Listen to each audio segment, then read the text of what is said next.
Chemistry 2025 और 26 के लिए बोर्ड क्वेश्चन में ये इम्पोर्टेंट है। ये क्वेश्चन आप लोग देख रहे हैं, ये हमने बनाया क्वेश्चन केमिस्ट्री का चैप्टर 1, 2, 3, 4 से ये मैंने क्वेश्चन बनाया है। ये सारे क्वेश्चन सेलेक्ट किया है, इस बार बहुत इम्पोर्टेंट है। ये देख लेंगे। ये effect of dilution means acid को जब हम लोग डाइल्यूट करते हैं तो उसके हाइड्रोनियम आयन और हाइड्रोक्साइड आयन पर क्या इफेक्ट पड़ता है, वो भी इम्पोर्टेंट है आपका।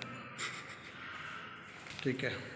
और सेम कंसंट्रेशन होने पर भी HCl और CH3 को में से कौन सा स्ट्रांग है, इसके pH और कौन सा वीक है, उसको pH से हम लोग सेट करते हैं।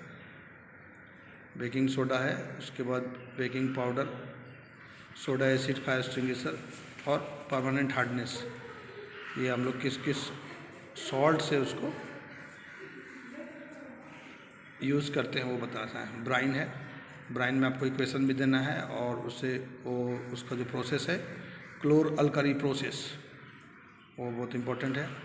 वो पूरा रिएक्शन आप लोग याद रखिएगा। वाटर क्रिस्टलाइजेशन आपको 2 एग्जांपल भी देना है। What is water crystallization and give the 2 example. Gypsum का दे सकते हैं, ब्लू विट्रॉल का दे सकते हैं आप, even you give the pop यानी कि प्लास्टर ऑफ पेरिस का भी दे सकते हैं। और प्लास्टर ऑफ पेरिस का यूजेस फॉर्मेशन इम्पॉर्टेंट है इसका। NCERT क्वेश्चन में हमने देखा है, क्वेश्चन नंबर 9 चैप्टर नंबर 2 में जो है यूनिवर्सल इंडिकेटर का जो क्वेश्चन है, इसमें pH सबका दिया रहता है। pH, उस pH के on the basis of pH जो है आपको कौन सा एसिडिक है, न्यूट्रल है वो, और उसका H+ आयन और OH- आयन का कंसंट्रेशन भी कर लेंगे। फ्रेश मिल्क में हम लोग बेकिंग सोडा यूज़ करते हैं। ठीक है। कि फ्रेश, उसमें हम लोग को उसका कट फॉर्मेशन भी टाइम लगता है, यही बताना है। एम्फोटेरिक ऑक्साइड, ठीक है। मल्टीपल चॉइस क्वेश्चन में MCQ में भी इम्पोर्टेंट है। एक्वारिजिया है, ऑक्सीडाइजिंग जो है ऑक्साइड का एक लेयर होता है बेसिकली एल्युमिनियम में, वो इतना MgCl2 इलेक्ट्रॉन डॉट स्ट्रक्चर है इसका। इसके अलावा 2 हमने और भी दिया है, CO2 और NH3।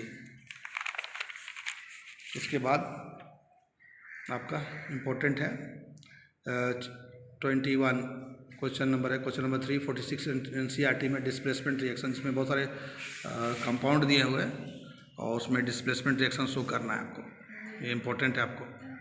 उसको दानी कंपाउंड से रिलेटेड है। High melting point, boiling point, why conductivity in molten state and aqueous solution as well as not in the solid state conductivity. Roasting calcination, ये हो गया मेटलर्जी का।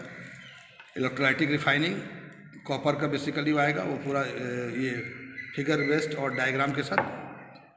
और ग्लोनाइजेशन में जिंक का यूज़ करते हैं, तो जिंक का लेयर हट जाने के बाद भी उसमें ग्लोनाइजेशन में जो है उसमें रस्टिंग नहीं लगता या उसमें कोरिजन नहीं होता। Why, what is the reason? Why carbon is more than 3 million compound. इसमें एक अलग से डिफाइन भी आ सकता है। Catenation, difference between the saturated and unsaturated hydrocarbon with example आप दे सकते हो। ग्रेफाइट और डायमंड के बीच में डिफरेंस हो सकता है। और उसके बाद आपको आ गया आइसोमरिज्म, और ये दोनों पेंटेन का आइसोमरिज्म है और एक है ब्रोमोपेंटेन का। इसके अलावा प्रॉपर्टीज़ ऑफ होमोलोगस सीरीज, आप लोग को बताना है होमोलोगस सीरीज क्या क्या प्रॉपर्टी है। उसके बाद डिफाइन मिस्टिफिकेशन है, स्पोनिफिकेशन। और लास्ट क्वेश्चन जो है केमिस्ट्री का वो आपका होगा cleaning action of soap and detergent. Means आपको केवल सोप का बताना है क्लीनिंग एक्शन, जो मिजल्स का फॉर्मेशन होता है, बट हार्ड वाटर में वो स्कम बनाता है। ठीक है। और एक क्वेश्चन आप अपने से भी कर लीजिएगा, डिटर्जेंट और सोप के बीच में difference. Okay student, best of luck.